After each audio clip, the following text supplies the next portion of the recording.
할렐루야. 오늘은 본문의 말씀을 가지고 예수 이름을 부르면 구원을 받는다는 제목으로 말씀을 증거하겠습니다. 우리 예수 믿는 사람들에게 따라붙는 별명이 여럿이 있습니다.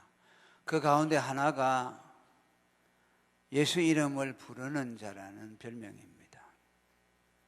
사도행전 9장 20절이나 고린도전서 1장 2절에도 그렇게 기록이 되어 있습니다. 왜냐하면 우리는 예수 이름을 부르면 구원을 얻는다는 것을 믿기 때문에 그것이 우리에게 생명과도 같고 또 예수 이름을 부르는 것이 너무나도 좋고 또 예수 이름이 우리에게 소중하게 다가오기 때문에 우리는 어디서든 이 예수 이름을 부르는 겁니다.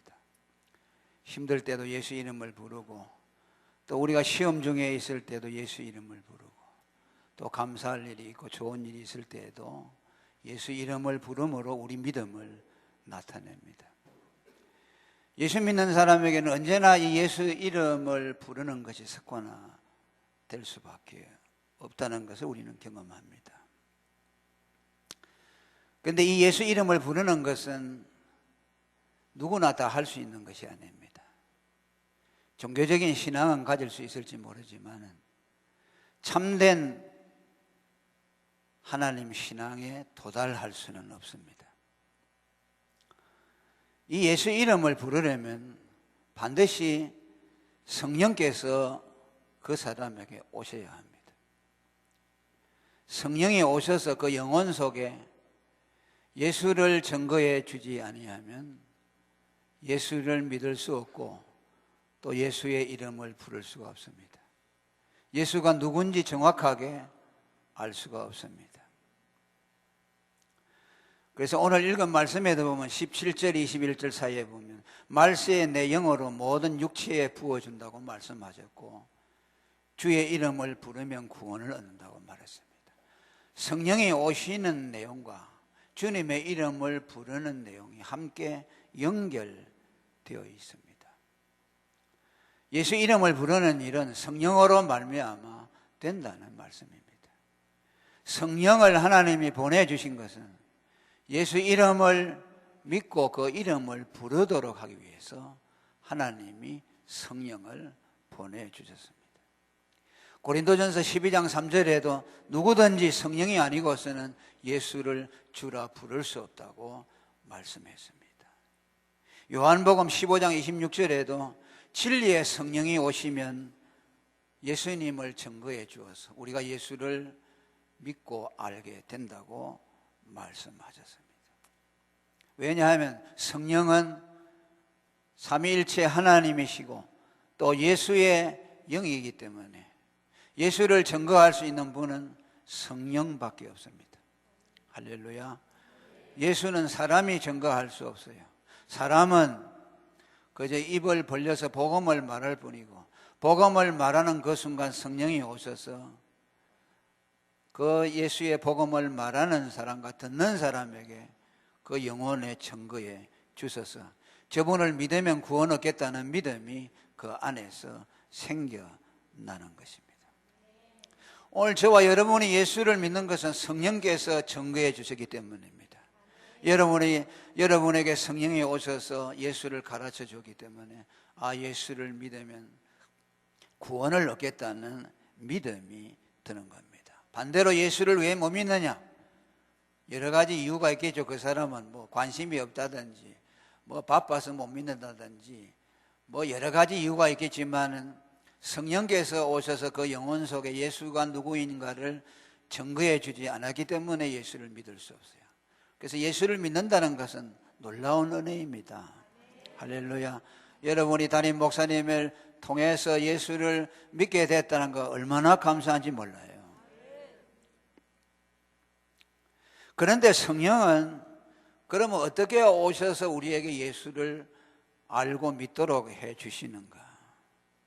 우선 신비주의자들처럼 성령이 내게 오셔가지고 속삭여 주시고 여러 가지 이상한 방법으로 예수를 가르쳐 주시는 것이 아니고 성령은 반드시 교과서를 가지고 우리에게 가르쳐 줍니다.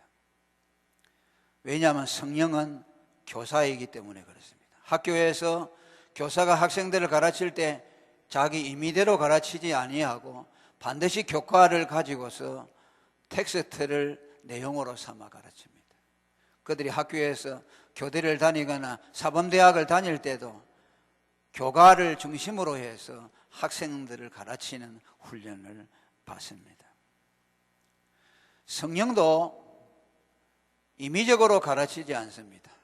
예수님에 대해서 가르쳐 주실 때 예수님을 정확하게 말하는 그 과정을 통해서 성령께서 오셔서 믿어지도록 하신다는 말씀입니다.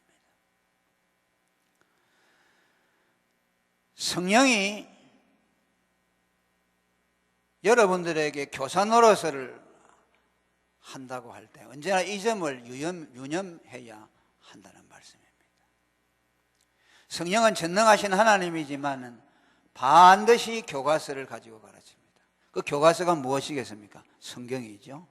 그리고 그 성경은 예수님에 대한 책이죠. 할렐루야. 요한복음 5장에 보면 이 성경이 내게 대해서 기록한 것이라고 말씀합니다. 성경은 예수에 대한 책입니다. 창세기부터 계시록까지 전부 예수예요. 그래서 빌립이 요한복음 1장 45절에 보면 내가 성경에 기록한 율법과 선지자가 말한 그분을 만났다. 그분이 나사렛 예수다. 성경은 어떤 책이냐? 예수님에 관한 책이에요. 아멘. 그 교과서 예수님에 대한 내용이 성경이고, 그럼 그 성경이 방대한데 그 성경을 뭐 다 가르칠 수 없잖아요. 성령께서 오도록 가르치려면은 성경을 내가 다 말할 수 없잖아요. 그러면 성경이 가르치는 핵심이 무엇이냐? 그건 마태복음 16장 16절에 예수님에게 대해서 베드로가 고백한 것이죠. 사람들이 누구라고 나를 하느냐 물으니까 뭐 엘리야라고 하고 예레미야라고 하고 선지자 중에 하나라고도 하고 또 세례 요한이 죽었다가 다시 살아났다고도 하고 여러 가지 답변을 했습니다. 그럴 때 베드로는 뭐라고 했습니까? 주는 그리스도시요 살아계신 하나님의 아들이시니이다 라고 했습니다. 그 말은 무슨 말이냐 하면 예수는 사람의 몸을 입고 오신 하나님의 아들로 나를 위해서 죽으신 분입니다 라는 뜻이에요. 그리스도라는 말은 나를 위해 죽으신 분이라는 말이에요. 하나님의 아들이라는 말은 하나님이라는 뜻이에요. 따라합니다. 예수는 그리스도시고 하나님이시다. 하나님의 아들이라고 또 우리가 하지만은 이 하나님의 아들이라고 하면요, 이걸 악용하는 이단들이 많아요. 이단들도요 예수를 하나님의 아들이라고 말해요. 여호와의 증인들도 예수를 하나님의 아들이라고 해요. 그 뭐냐, 무슨 의미냐? 하나님보다 한 단급 아래라는 것이죠. 우리는 그렇게 하지 않잖아요. 예수님을 하나님의 아들이라는 것은 하나님과 동등된 분으로 믿는 거죠. 하나님보다 못한 분이 아니에요. 동등된 분으로 믿는데 그 사람들은 이제 우리 개신교에서 예수님을 하나님의 아들이라고 하니까 자기들도 그것을 인정해요. 그 사람들이 전도하면 나하고 마주치면은 여호와의 증인 소개하면 내가 그래, 예수를 믿어야 돼요. 그거 믿어봐야 지옥 가요. 그러면 우리 예수 믿어요 그래요. 그러면 그냥 예수 그냥 믿어서는 안 되고 예수를 하나님의 아들로 믿어야 돼요 그래요. 그럼 우리도 하나님의 아들로 믿는데요 그래요. 그까지는 동의해요. 그런데 이제 하는 그런 분 나와요. 예수는 하나님이에요 그러잖아요. 그러면 탁 돌아서요. 왜? 예수를 하나님으로 안 믿거든요. 예수를 하나님으로 믿으면 삼위일체를 믿어야 되잖아요. 그들은 단일 신론자예요. 하나님만 믿어요. 우리가 믿는 하나님은 성부, 성자, 성령이 계시죠. 성자는 아버지로부터 나오셨고 또 성령은 아버지와 아들로부터 나오셔서 예수를 영접하는 사람은 성부 하나님과 성자, 성령이 함께 계세요. 할렐루야. 예수를 믿으면 하나님이 그에게 나타나 주시고 또 하나님이 나타나시면 아들과 아들로부터 아버지로부터 성령이 내게 나타나셔서 삼위일체 하나님을 알게 하고 내 안에 하나님의 사랑이 부어지도록 하는 거야. 놀랍지요? 하나님 만나는 법이 그거예요. 다른 데 가서 이상한 짓 하는 것이 아니라 예수를 믿으면 하나님 아버지를 알게 되고, 하나님 아버지를 알게 되면 또 예수와 아들로부터 나오는 성령이 하나님과 아들에 대한 사랑을 알게 해요. 그분이 나를 사랑한다는 걸 알게 돼요. 그러면 끝난 거죠. 하나님의 사랑을 알게 되죠. 그러니까 유대교도들은 하나님 하자. 하나님 하면 껍벅 죽어요. 그 사람들은 하나님을 위해서 목숨을 바칠 수 있어요. 그 사람들은 하나님에 대해서 열렬합니다. 그러지만 그들이 믿는 하나님은 우리가 믿는 하나님이 아니죠. 왜? 예수를 안 믿잖아요. 예수를 잡아주겠잖아요. 그러니까 다니엘 신론자들이에요. 우리는 하나님을 믿고 예수를 믿죠. 요한복음 14장에 하나님을 믿으니 또 나를 믿어라. 너희는 마음에 근심하지 말라. 하나님과 성자 예수님이 따로 계시다는 분이 아니고 한 분이세요. 한 분인데 인격으로 독립적으로 계시죠. 그러면서 그분이 우리에게 자신을 나타내요. 헷갈리지 않아요. 삼위일체를 말하면 어떤 사람들은 한 분인데 세 인격이 어떻게 나타나는 헷갈리죠. 하나도 헷갈리지 않아요. 언제나 하나님은 삼위일체적으로 동시에 나타나요. 아멘. 구약시대의 성도들이 하나님을 어떻게 알았게요? 예수님을 통해서 알았어요. 아멘. 성부, 성자, 성령이 서로 계시해 주는 거예요. 예수님은 성자는 구약에 어떻게 계셨어요? 말씀으로 계셨죠. 로고스로 계시면서 하나님을 계시해 주었어요. 그래서 하나님을 믿었어요. 근데 이제는 예수님이 말씀으로 계셨던 예수님이 육신을 입고 우리에게 오셨죠. 오셔서 십자가에 죽으심으로 하나님을 완전하게 계시해 주었어요. 그러니까 이 성령은 예수님을 계시해 주는데, 예수님이 나타나는 곳, 다시 말하면 교과서죠. 그 교과서가 선포되는 곳에 예수님이 나타나서 그 예수님이 믿어지도록 해요. 주는 그리스도시요 살아계신 하나님의 아들.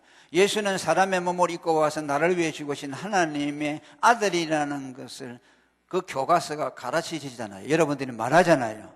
목사님들이 선포하잖아요. 선포하게 되면 거기에 교사가 나타나죠. 아멘. 그분이 누구냐면 성령이요. 성령이 나타나서 그 말을 하는 그 사람 속에 성령이 그 사람의 입에 임하시고 그 말씀을 듣는 사람들에게 임하셔서 하나님이 알아지게 하세요. 예수가 믿어지게 하세요. 저분을 믿으면 구원 얻겠다는 믿음이 생겨나요. 저분이 나의 의라는 것을 믿어지게 되어 있어요. 그러니까 성령이 나타나려면 교과서를 나타내야 된다. 그 교과서를 누가 나타내냐? 여러분들이 나타내는 거죠.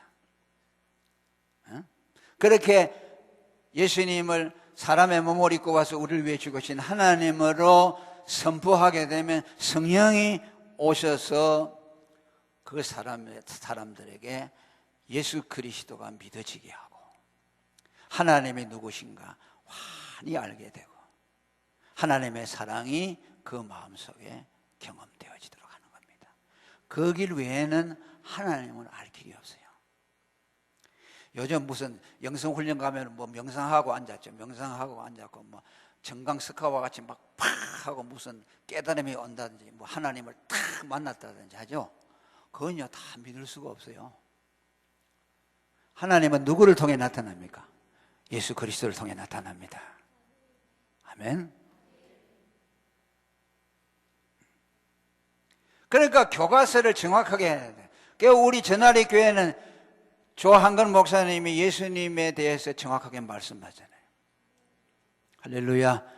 그러니까 성령이 오셔서 여러분들의 마음속에 예수님을 알도록 하고 예수님을 믿으면 구원하겠다는 믿음을 주셨어요.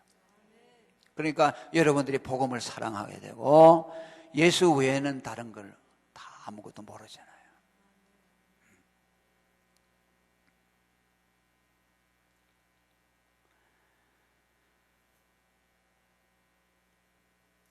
그게 이거 예수님을 분명하게 얘기 안 하면, 예수님에 대해서 정확하게 모르면 성령이 오셔가지고서 우리에게 예수님을 가르칠 수가 없어요. 성령은 반드시 예수님에 관한 말씀을 통해서 예수가 누구라는 것을 가르쳐줘요. 어떤 신비적인 체험을 통해서 나타내는 것이 아니라 예수가 누구라는 것, 그분은 사람의 몸을 입고 오셔서 나를 위해 죽으신 하나님이라는 정확한 진리를 선포할 때에 그때 성령이 나타나서 뭐야? 아, 내 말을 하고 있구나. 저기 내 말이 들려지네. 왜? 성령은 예수님의 영이잖아요. 그죠? 그러면 그 말씀에 찰싹 붙어가지고 그 사람의 입에 증거해 주시고 듣는 사람들에게 입에다가, 이 마음에다 증거해 주세요. 거길 외에는 없어요. 오늘도 여기 보니까 뭐라고 했습니까? 성령이 강림하시고 그 다음에 사도들이 성령이 충만해가지고서 무슨 말을 했습니까? 예수님에 대해서 말씀했죠. 23절에 뭐라고 했습니까? 너희가 법 없는 자들의 손을 빌어 못 박아 죽였으나 하나님께서 사망의 고통을 풀어 살리셨다. 이는 저가 사망에 매여 있을 수가 없습니다. 예수님의 죽음에 대해서 말하죠. 그죠? 성령이 강림했을 때 사도가 일어나서 뭘 말합니까? 예수가 우리를 위해 죽으신 분이라는 것을 말씀했죠. 그런데 그분을 하나님이 사망의 고통을 풀어서 살렸다. 그분은 뭐야? 그 죽으신 분이 하나님이라는 말씀이에요. 그는 사망에 매여 있을 수가 없는 분이다. 인간은 다 사망에 매여 있잖아요. 죽으면 끝이지만 그분은 한 번 딱 죽고 죽음에 매여 있을 수가 없어요. 왜? 그분은 죄인이 아니기 때문에. 우리 대신 죽었잖아요. 죄가 없는데 우리 대신 죽었기 때문에 죽음이 그분을 지배할 수가 없어요. 그러니까 살아나는 거죠. 그래서 그 예수님의 살아나시는 걸 통해서 그분이 하나님이라는 걸 증명해요. 그래서 로마서 1장에도 뭐라 했어요? 그는 죽었다가 부활하심으로 뭐라 그랬어요? 하나님의 아들로 선포했다고 그랬어요. 죄 없는 분임을.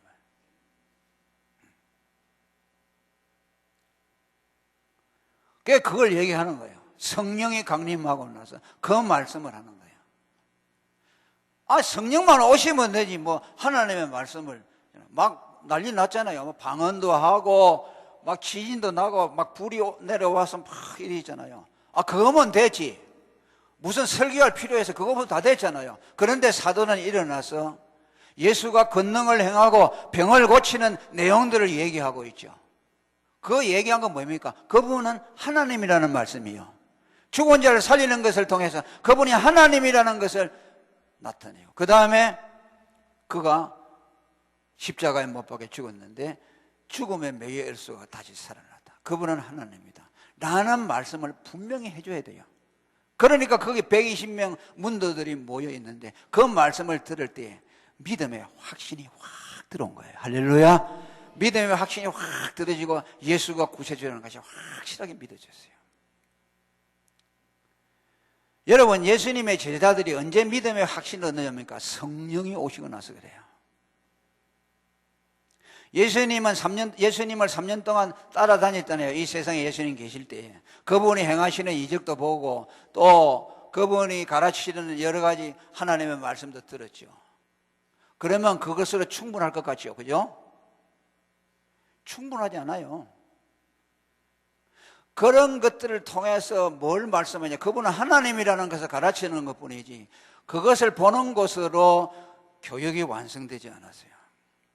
그들의 교육의 완성은 교사 되시는 성령이 오셔서 교육이 완성됐습니다. 예수님은 교사가 아닙니다. 아멘. 예수님은 우리를 대신해 죽기 위해서 오신 분이에요. 우리를 위해 죽으신 그 사실을 가르치는 교사는 누구냐? 성령이에요. 만일 예수님이 교사로 오셨다면 왜 빨리 갔겠어요? 오래 계시면서 계속 데리고 다니면서 가르쳤죠. 안 가르쳤잖아요. 딱 죽으시고 그냥 갔어요. 왜? 자기 길을 다 했기 때문에. 그럼 성령에 와서 뭘 가르치느냐? 예수님의 죽음에 대해서 가르치는 것이요. 리턴 뭐입니까? 이거 바꾼 거예요. 이거 뭐라 그래요? 이제 예수님이 할 일이 다, 예수님은 우리 죄를 대속해서 죽으신 거, 그거 이제 다 이루어 가니까 그 다음에는 그 사실에 대해서 깨달을 수 있는 교사를 보낸 것이죠. 그분이 보혜사 성령이시죠. 그분이 오셔서 제자들에게 그동안에 예수님으로부터 배웠던 말씀들 있죠. 그 예수님의 죽으심의 의미들을 갖다가 비로소 환하게 깨달게 됐어요. 할렐루야. 그러니까 그때부터 전도하러 나갔죠. 예수님이 성령이 오기 전에는 전도하러 가지 마라 그랬죠. 왜? 모르니까 아무것도. 예수님이 죽는 것까지도 봤지만, 부활한 것까지도 봤지만은 그거 가지고 교육이 안 되는 것이요. 성령이 오셔서 그들의 영혼 속에 가르쳐 줘야 돼요. 확실한 믿음을 갖다 줘야 돼요. 그래서 여러분, 시청각 교육이 아니라 우리는 성령의 교육을 하는 것이요. 눈으로 보는 거 아무것도 아니에요. 예수님 보면 믿음이 들어갈 것 같아요. 예수님 봐도 믿음 안 들어와요. 성령이 여러분 영혼 속에 들어와야 돼요. 그래야 알아요. 저번에도 내가 와서 설교한 것 같아요. 예수님 당시에 예수님 따라다니는 그 사람들이 예수 잘 믿겠다. 천만의 말씀. 더 헷갈려요. 왜? 하나님이 사람의 몸을 입고 왔으니까 더 헷갈리지. 우리는 안 헷갈리잖아요. 그 육체를 안 봤기 때문에. 아, 그냥 예수님은 하나님이다 하면 믿어지지요. 그런데 사람의 몸을 입고 딱 서와 있어요. 그것도 나사렛에서 목수의 아들로, 아주 비천한 집의 아들로 서가 있어요. 누가 그분을 하나님으로 믿었겠어요? 그렇잖아요. 이사야 53장에 그는 허무할 만한 것도 없다고 그랬어요. 우리도 그를 귀히 여기지 않았다. 귀히 여기지 않죠. 우리도 귀히 여길 수 없죠. 그 하찮은 사람을 어떻게 하나님으로 믿겠어요? 그래서 나다나엘이 뭐라 했어요? 빌립이 전도하니까, 아니 나사렛에서 무슨 선한 것이 나겠느냐? 그 목수 요셉 마리아의 아들이 그 대단한 바에 무엇이냐고 말이에요. 육체로만 본 것이죠.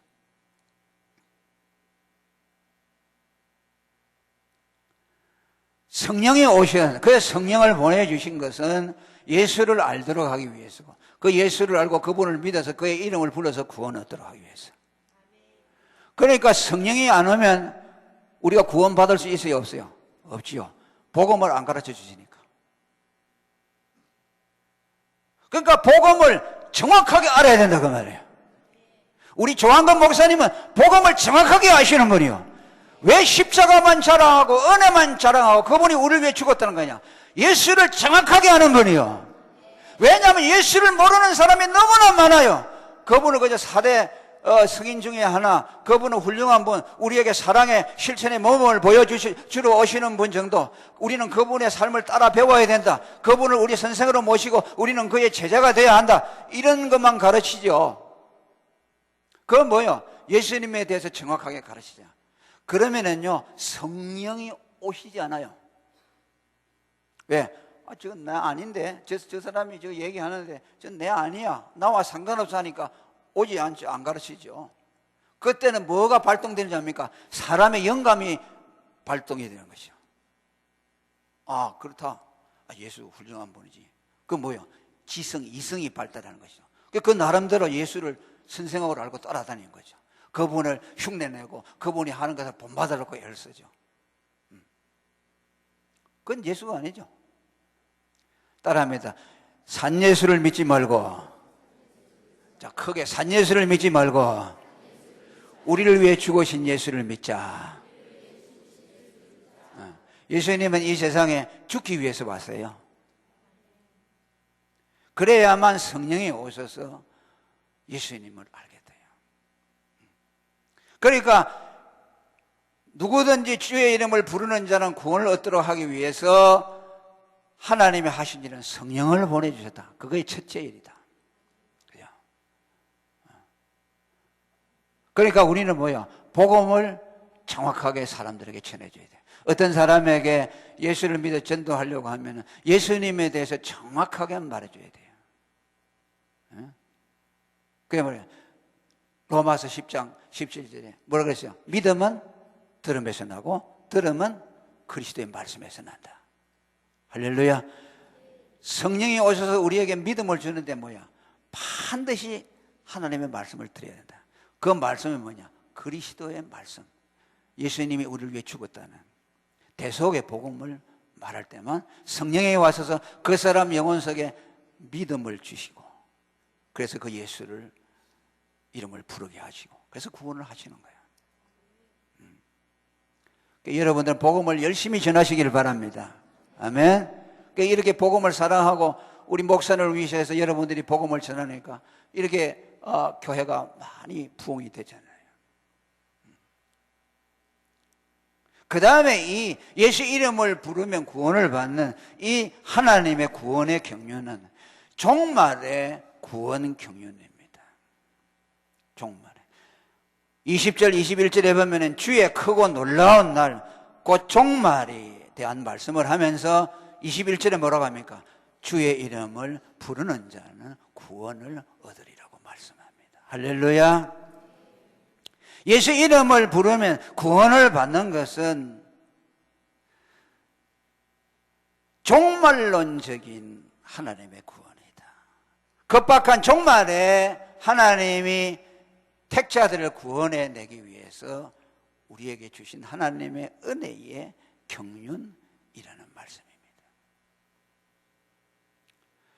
무슨 말입니까? 예수 이름을 부르면 구원한다. 쉽잖아요. 우리에게 뭐 다른 거 하라고 요구하지 않잖아요. 구약에는 구원 죄사함을 받으려면 어떻게 해야 됩니까? 짐승을 잡아다가 하나님 앞에 바쳐야 되죠. 그죠? 그리고 또 절기들을 지켜야 되고. 그죠? 그런데 새로운 경륜이 나타나죠. 제사를 드릴 필요도 없고 절기를 드릴 필요도 없이 예수님의 이름만 부르면 구원을 받는다. 이건 뭐야? 어떤 급박한 상황에서 아무것도 할 수 없는 급박한 상황에서 구원을 하시기 위한 하나님의 구원의 방법이라는 말씀. 그래서 종말과 예수 이름을 부르는 것을 함께 연결시키고 있습니다.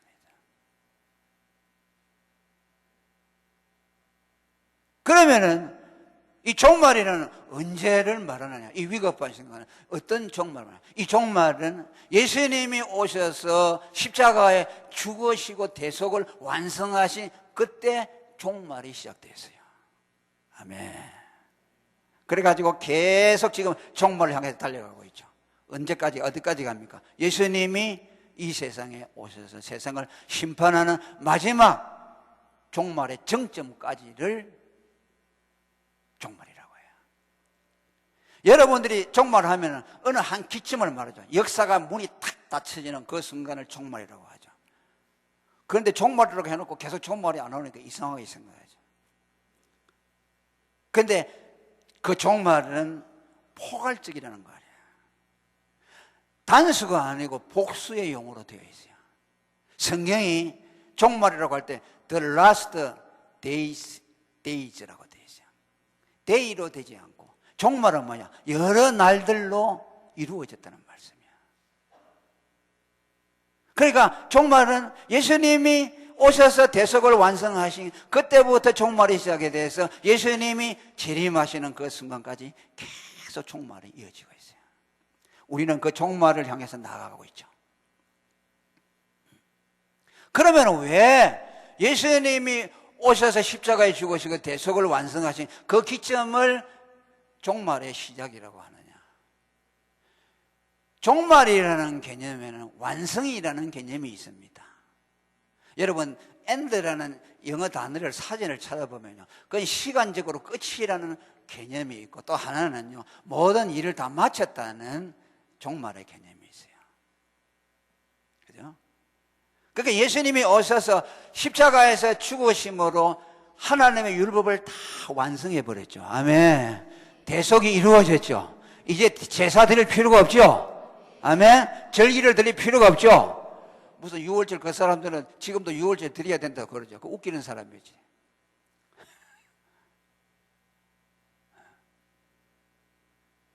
다 이루어졌다고 말이에요. 예수님이 십자가에 죽으실 때 다 이루었다고 했잖아요. 그러니까 하나님이 예수 그리스도를 통해서 이루려고 하는 모든 경륜이 예수님의 죽음을 통해서 다 완성되어 버렸다는 것이죠. 그 완성된 기점이 종말이라는 것이죠. 종말은 시간의 개념만 있는 것이 아니라 하나님이 하시려고 하는 구원의 경륜을 다 성취할 때도 종말이라는 말을 쓴다는 말씀이죠. 무슨 뜻입니까?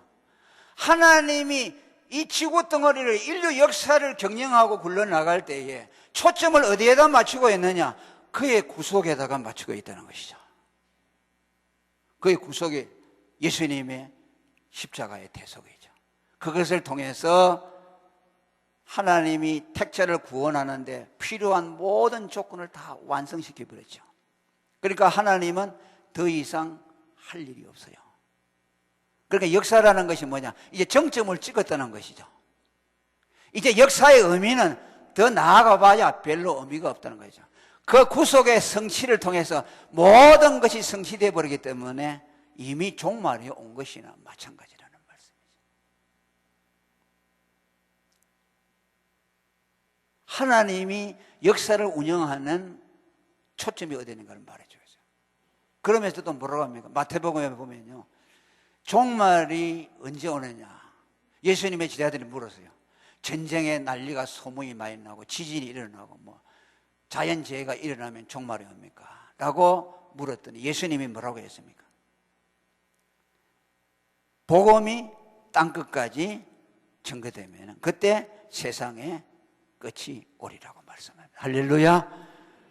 이 우주에 대한 하나님의 경륜은 택자를 향해서 그리스도가 대속을 완성하고 그 다음에 그 완성한 대속의 복음을 가지고 구원받아야 될 택한 백성들에게 복음이 전거되면은 모든 인류 역사는 마무리된다는 것이죠. 하나님은 인류 역사에 대해서 다른 계획을 가지고 있다는 것이, 가지고 있지 않다는 것을 말씀해요. 하나님이 경륜하는 지향점을 말씀하고 있어요. 이 세상에 무슨 뭐 공산주의자들처럼 진화되어 가지고서 살기 좋은 세상으로 만들어서 뭐 또 여호와의 증인들처럼 지상낙원을 만드는 것이 아니고 지상낙원은 있을 수가 없어요. 인간이 부패하고 타락하기 때문에 갈수록 악해질 것밖에 없어요. 그러니까 하나님은 구원의 경륜을 완성하면 이제 이 지구는 없어지죠. 그죠? 이제 그때는 하늘이 종이죽같이 말리고 땅은 뜨거운 불의 체질에 녹아진다고 했죠. 언제? 예수님이 재림하실 때. 더 이상 이제 둘 필요가 없죠.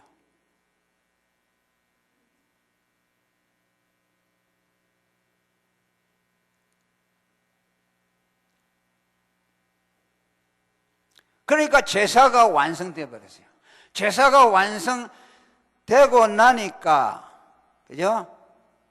이제는 모든 종말이 시작이 되고, 그 다음에 그 종말의 시작과 함께 인간이 구원을 얻기 위해서 다시는 제사를 드리거나 할 필요 없이 예수의 이름만 부르면 구원을 얻을 수 있도록 그러한 경륜이 확실하게 나타나죠. 그 구약 시대는 예수라는 말이 없어요.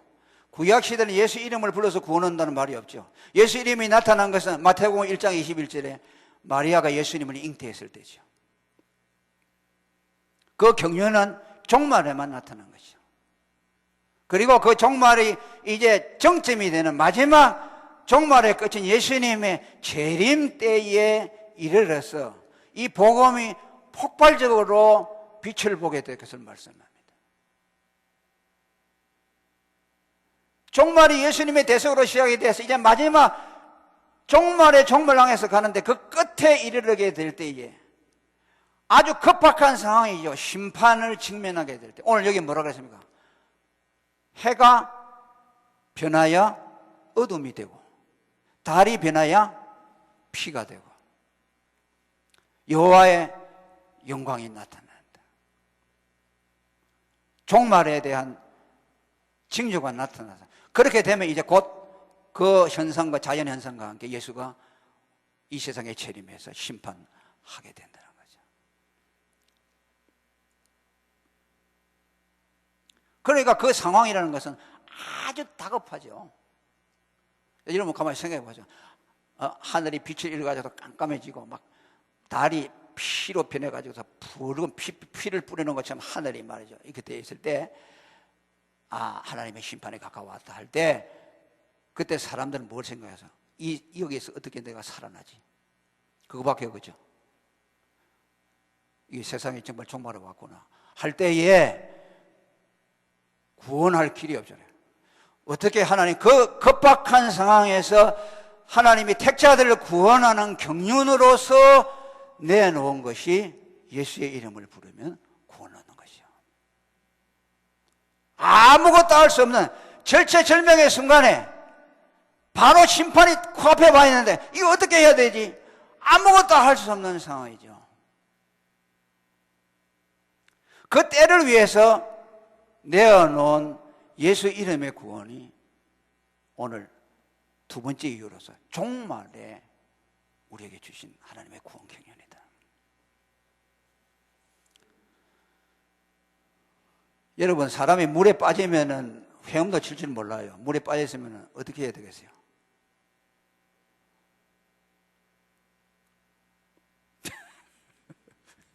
왜 저만 쳐다보고 있어요? 어떻게 해야 돼요? 수영을 못해요. 수영하면 해저 나가지. 수영도 못하는데 물이 막 입으로 꼬락꼬락 들어갔다가 나왔다 들어갔다 나갔다 이렇게 하고 있어요. 그 사람 어떻게 해야 돼요? 살아남아.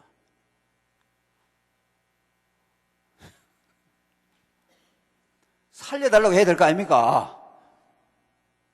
따라합니다. 사람 살려. 그래 안 할 겁니까? 여러분 점잖아서 안 합니까? 사람 살려. 그거 할 거 없잖아요. 저기 누가 지나간다. 사람 살려. 그런데 여러분 물에 빠진 사람이 자초지종을 설명할 시간이 있어요? 없잖아요. 여보세요, 내가요 오늘 더워가지고 목욕하러 왔는데요 여기 깊은지는 모르고 왔는데 물이 너무 깊어요. 근데 내가 수영을 못 하거든요. 좀 와서 도와줘야겠는데요. 그러다 뭐 벌써 꼬락하고 가죠. 할 수 없잖아요. 그냥 부르는 것밖에 없죠. 그러니까 종말을 말하면서 주의 이름, 예수 이름을 불러서 구원을 받는다는 것은 급박한 상황이라고 합니다. 아무것도 할 수 없는 그 순간에 하나님이 택한 백성을 구원할 때 뭐로 가냐? 예수 이름만 부르면 구원하게 한다. 가서 뭐 양 잡아가지고 하나님 앞에 제사 드리고 이게 다 이루어져 버렸잖아요. 예수님이 다 했잖아요. 그죠? 할 거 없잖아요.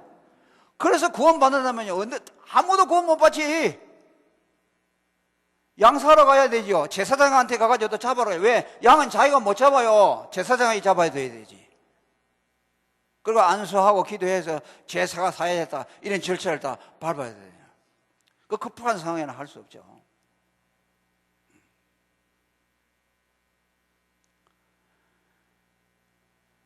그 마치 그와 같아요. 그 창세기 19장에 보면은 소돔과 고모라가 유황불로 멸망하는 게 나오잖아요. 근데 하나님이 아브라함에게 가르쳐서 왜 그 조카 롯이 거기 살고 있으니까 좀 있으면 이제 소돔과 고모라가 멸망한다. 그러니까 빨리 준비해서 나올 준비를 해라 그러는데 이걸 그냥 민기적 설마 그런 일이 있을까 하고 있잖아요. 그러니까 하나님 보니까 답답하죠. 저를 건져내긴 해야 되는데 그 당일날에 이제 유황불이 곧 떨어지기 직전이에요. 하나님이 얼마나 급했으면 천사들을 보내세요. 천사를 보내가지고요 롯하고 롯의 처 또 두 딸 손목을 끌고 소돔과 고모라에서 빠져나가게 했다 그래요. 급박한 상황이죠. 예수님이 재림하실 때 심판이 목전에 임한 그 순간 천사가 손을 끌고 나온 것처럼 비상한 상황에서 하나님이 택한 백성을 구원해낼 때 비상한 방법이 뭐냐? 손을 잡아 끌듯이 예수 이름으로 구원을 받게 한 겁니다. 예수 이름을 부르는 사람은 구원을 얻도록 했다. 아멘. 그 말이요. 지금 이 종말과 예수 이름을 부르는 거. 여러분 지금까지 성경 읽었지만 왜 이거하고 이렇게 갖다 묶어놨을까?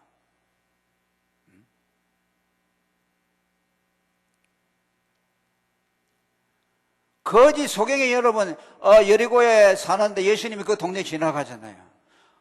그 있는데 뭐가 웅성웅성하고 막 사람이 뭐 이렇게 많이 이렇게 왔다 갔다 하니까 도대체 저 무슨 일이 있습니까? 물어보니까 예수라는 분이 여기 지나간다고 하니까 그래서 예수를 믿었어요.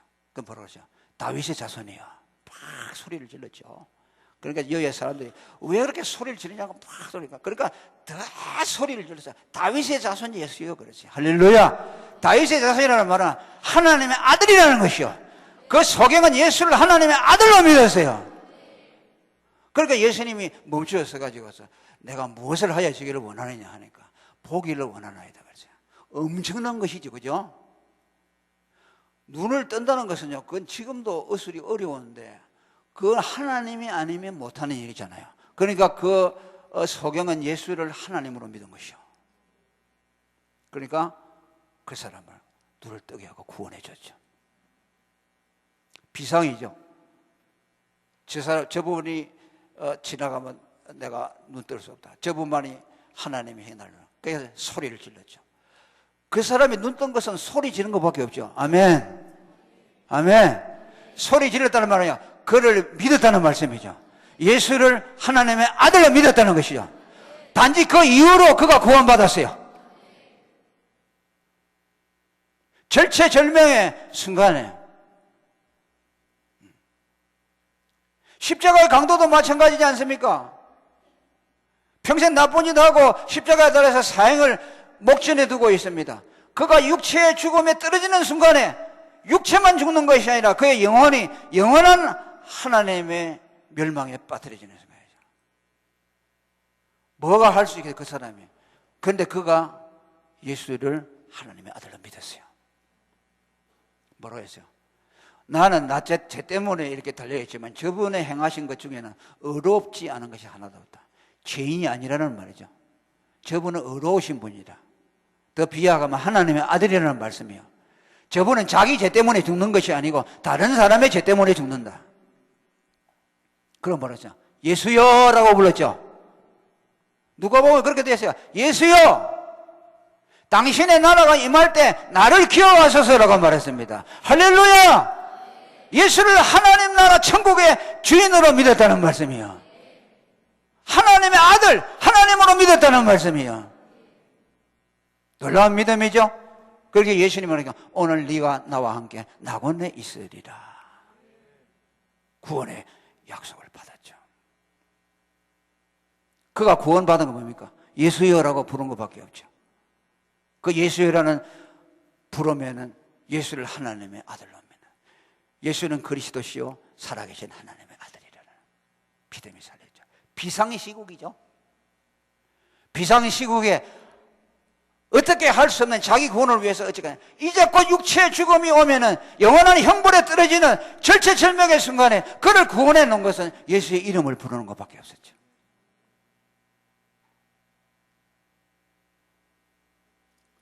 여러분, 오늘 우리가 다 그와 같아요. 만일 이것이 이제 해가 변하여 어두움이 되고 달이 피로 변하는 정말 예수님이 재림하시는 그 순간, 아마 여러분 중에는 뭐 예수님이 오시는 것을 보실 분도 있을 것이고, 또 아니면은 예수님이 오시기 전에 먼저 하나님이 불러서 갔을 분도 있죠. 이거는 다 보편적인 경험일 수가 없죠, 이 말씀은. 그렇다면 이건 우리와 상관이 없죠. 그럼 우리와 상관없는데 왜 이 말씀을 줬습니까? 이게 내용은 그렇지만 우리 모두가 절체절명의 순간에 살고 있다는 말씀이에요. 심판을 직면하지 않아도 모두가 다 구원 앞에서 우리는 아무것도 할 수 없는 무능한 죄인이라는 것을 말씀하고 있어요.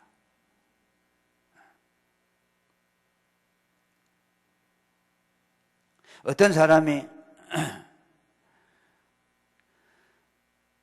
예수를 전도해서 오늘 예수 믿고 당신은 오늘 예수 믿었으니까 죽어도 천국에 간다고 말하니까 좀 이상하다. 너무 복음을 가볍게 말한다. 뭐 성경도 모르고 기도도 할 줄 모르고 그러는데 예수 믿었다고 오늘 천국 간다 그러면 그 사람 너무 천국에 그냥 너무 값싸게 해서 거짓된 확신에 빠지게 만드는 거 아니냐.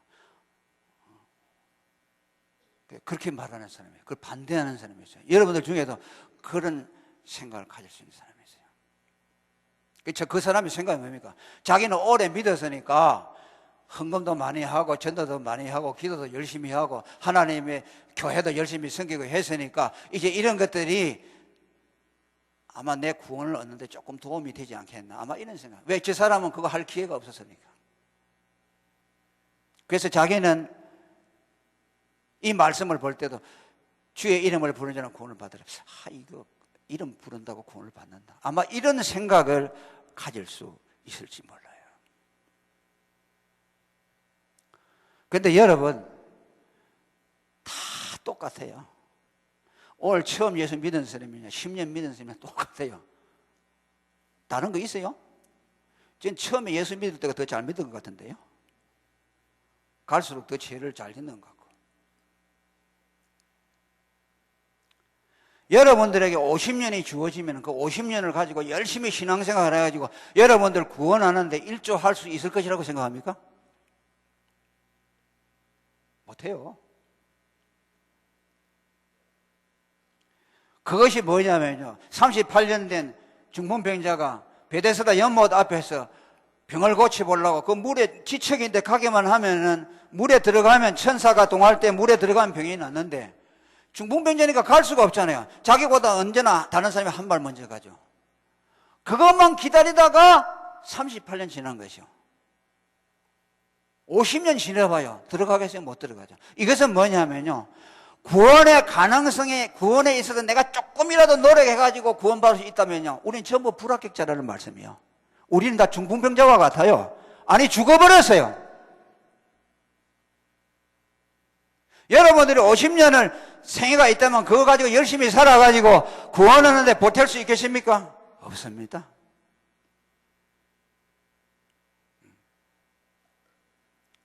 어떤 사람이 예수를 10년 믿었는데, 자, 물어봅니다. 10년 믿은 그 10년째 되는 그 신앙으로 구원받았겠어요? 처음 믿었던 그 신앙으로 구원받았겠어요?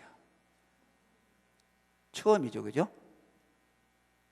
처음이요. 왜? 믿었으니까. 믿으면 구원해 준다고 했으니까. 아무것도 모르고, 기도할 줄도 모르고, 성경 볼 줄도 모르고, 전도할 줄도 모르는데 어느 날 복음을 들을 때 성령이 와서 믿어지게 했다.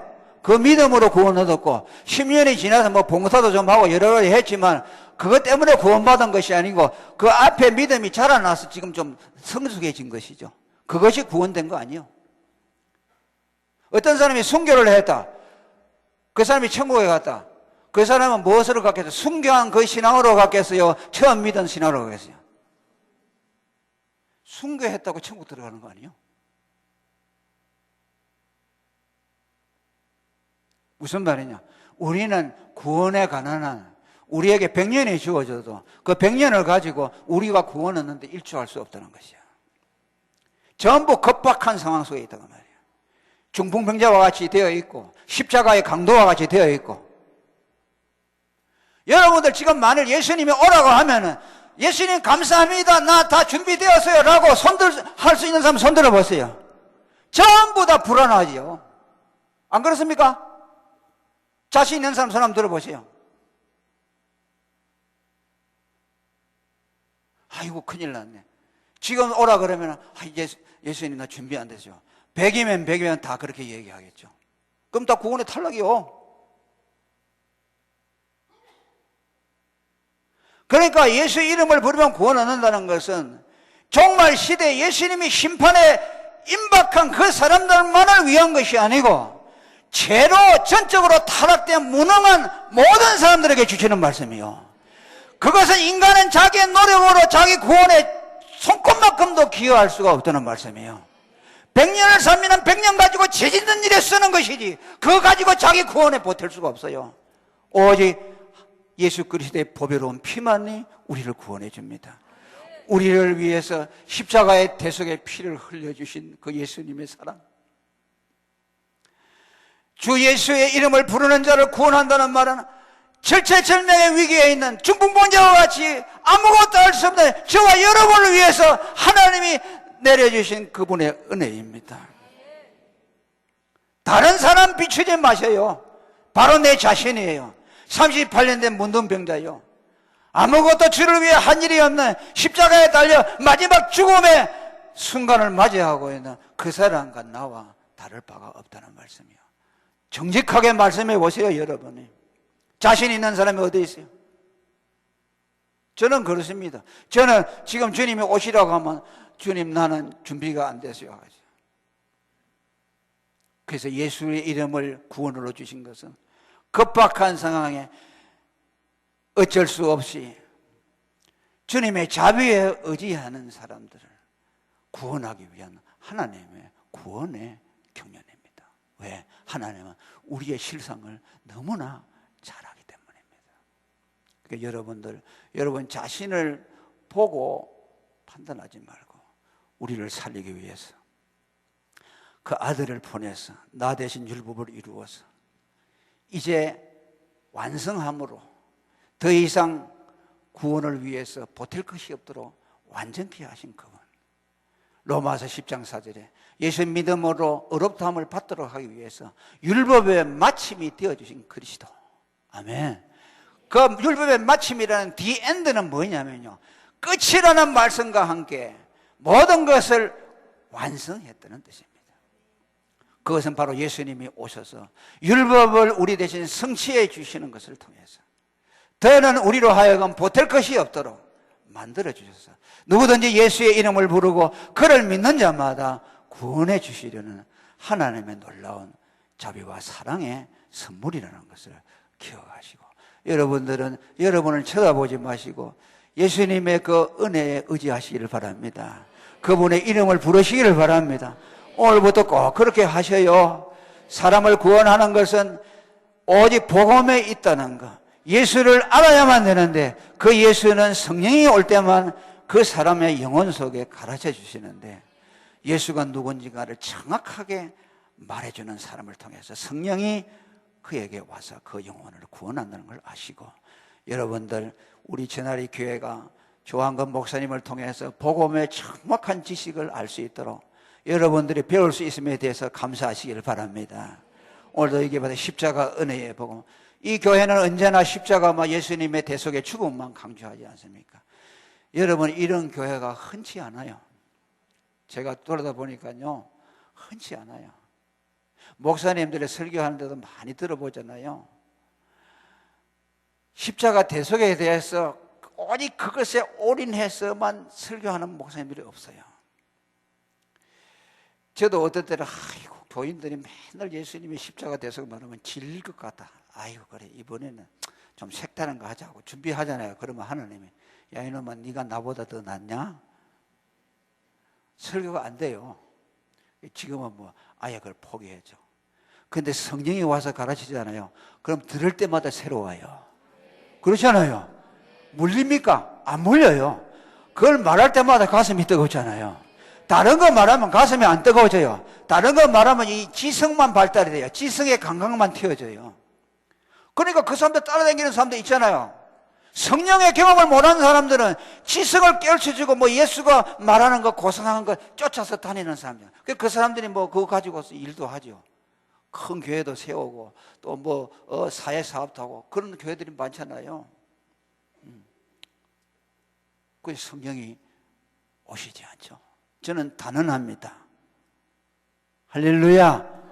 따라합니다. 성령아, 예수 대속의 복음을 증거해 주는 유일한 교사이시다. 그러니까 여러분들 머리를 가지고 사람들을 설득하려고 하지 말고 예수님에 대해서 그 사실대로만 말하세요. 그러니까 여러분 나팔만 되면 돼. 그죠? 근데 교인들이 여러분 딜레마가 뭐냐면요, 저 사람에게 전도할 때 좀 공감이 되는 얘기를 가지고서 전도하려고 그러잖아요. 그게 가장 많이 들고 나는 게 뭡니까? 창조론이죠. 봐라, 이 세상이 뭐 자동적으로 됐겠냐 하면서. 그러니까 그 불신자들 잘 인정하거든요. 왜? 우리는 저 천도교라는 게 있었잖아요. 옛날에 하늘이 비도 내려주고 햇빛도 내려 농사도 잘 되게 한다. 그런 창조론적인, 그 중국어로 말하면 뭐라요? 옥황상제 이런 개념이 있잖아요. 그러니까 하나님 얘기하면요, 그런 정도로 생각해요. 그런 정도로 그렇게 얘기하면 듣는 사람들이 공감하잖아요. 그래, 맞아, 우리가 다 하나님의 은혜로 살지, 그러죠. 제 가족 중에서요, 이런 분이 있어요. 교회 잘 나가요, 마누라 따라서. 그리고 맨날 입으로 우리가 하나님의 은택으로 살지. 그래, 하나님 믿지 말고 예수를 믿어야 돼. 예수 믿지, 예수님이 은택으로 살지. 그런데 딱 보면 매형이 죄인이라는 걸 믿어야 돼요. 그러면 그걸 안 받아들여요. 와, 무섭죠? 그게 뭐야? 내가 죄인이 아니면 예수님이 나를 위해 죽었다는 것도 안 믿을 거죠, 그죠? 그럼 예수님이 하나님이 아니죠. 예수님이 대속의 진리가 부르죠. 그러니까 이분은 가지고 있던 공감이 되는 종교적인 것으로서 탁 돼가 있잖아요. 그러니까 그런 얘기를 하면은 사람들의 공감을 잘 얻어요. 그런데 뜬금없이 예수는 하나님의 아들인데 당신이 죄를 위해 죽었다. 이건 밑도 끝도 없잖아요. 이건 뭘 가지고 설명하겠어요? 철학을 가지고 설교하겠어요? 무슨 상식을 가지고 설교하겠어요? 그러니까 말을 안 하려고 해요. 왜 그 얘기하면은 저 사람이 미쳤다고 생각하니까. 아니 서론도 본론도 없이 예수는 하나님의 아들인데 그가 당신이 왜 죽었다? 그러니까 자기 지혜를 써가지고 전도하려고 그러죠. 그러면 전도 안 돼요. 예? 복음을 전해서 그 사람으로 하여금 결단하게 해요. 확 돌아서 버리든지 아니면은 거기에 굴복하든지. 성령이 오셔서 그 일을 하는 거예요. 근데 섞어찌개를 만들어 놓고 하잖아요. 그러면은 사람들이 이게 뭐 이것 같기도 하고 저것 같기도 하고, 세상 얘기도 섞어 놓고, 뭐, 기복적인 설교도 하고, 또 이거 예수라는 얘기도 하니까 이게 뭐인가? 공감이 되기도 하고, 또, 뭐 어떤 때도 거부되기도 하고. 그러니까 여러분요, 사람들이 듣기 하는 시를 해요. 그러니까 성령이 왔을 때 사람들이 방언했잖아요. 그 방언을 했다는 것은 또 이 한 가지 뜻이 있습니다. 너희가 앞으로 전도하러 나가는데 너희가 전하는 그 말이 세상 사람들에게 외국어와 같이 알아먹지 못할 것이라는 것을 보여주신 것이요. 여러분 나가서 예수는 하나님의 아들인데 그분이 우리 죄를 위해서 죽었다고 말하면요, 거기에 공감할 사람이 있느냐? 한 사람도 없어요. 누가 공감하느냐? 택한 백성만 공감해요. 아멘. 칼라내야 되잖아요. 그걸 해야 돼요. 사람들이 외국어처럼 이상하게 생각. 그래서 성령이 와서 가르쳐 줘야만 알 수 있는, 통역자가 와야만 알아먹을 수 있는 소리. 아멘. 사람의 지성으로 공감할 수 있는 얘기, 통역자가 없어도 알아먹을 수 있는 얘기, 그 얘기를 하면 안 된다는 말이요. 보편적인 종교적인 진리와 논리를 가지고서 사람을 설득하려고 하지 말고, 전도할 때 사람들이 생뚱맞다고 생각하는 거예요. 예수는 하나님인데 사람의 몸을 입고 와서 우리 위해 죽었다. 성령이 와서 그 사람에게 통역 안 해주면 알아먹을 수 없는 외국어를 말해줘야 돼요. 그러면 그분이 그럴까요? 성령이, 저거는 내가 가서 통역 안 해주면 저 사람 모르겠다. 그러니까 그분이 오는 거예요. 그런데 여러분들이 뭐 종교적인 얘기 하잖아요. 그러면 성령이 뭐랍니까? 지금 뭐 사람들이 다 알아듣는 소리 하네. 그러니까 내가 통역 안 해도 되겠네. 네가 알아서 해라. 네 지성으로 해라. 그러죠. 안 하는 거죠. 그러니까 여러분, 우리 조항근 목사님이 답답한 거 있죠. 아직까지 때가 안 돼서 복음을 들어도 깨닫지 못한 사람이 있잖아요. 그죠? 그럼 왜 우리 목사님 맨날 제 얘기할까?